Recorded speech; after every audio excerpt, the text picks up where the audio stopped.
les maladies chroniques ou les maladies non transmissibles sont des maladies qui regroupent diverses pathologies telles que le diabète de type 2, l'hypertension, l'infarctus du myocarde. Il faut savoir que ces maladies ont une fréquence qui augmente partout dans le monde, en particulier dans les pays qui sont en voie d'industrialisation, comme de nombreux pays en Afrique. Il faut savoir qu'à l'horizon 2030, la première cause de décès dans les pays africains sera les maladies cardiovasculaires. Et donc il est important de prendre en compte cette dimension, puisque non seulement ces maladies accroissent le risque de décès, mais elles impactent également la dimension socio-économique d'une société.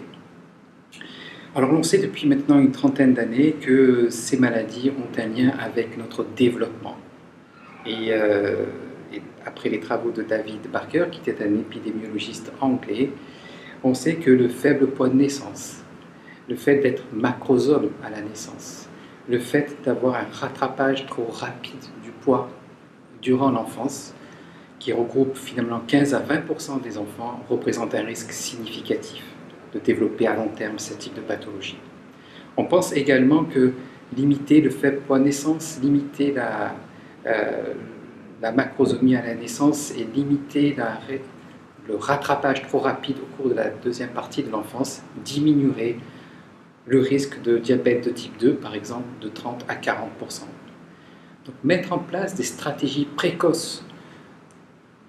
durant la grossesse chez la femme ou durant les premières périodes de la vie, au moins durant les 2 premières années de vie, peuvent de manière significative prévenir ce type de pathologie à long terme.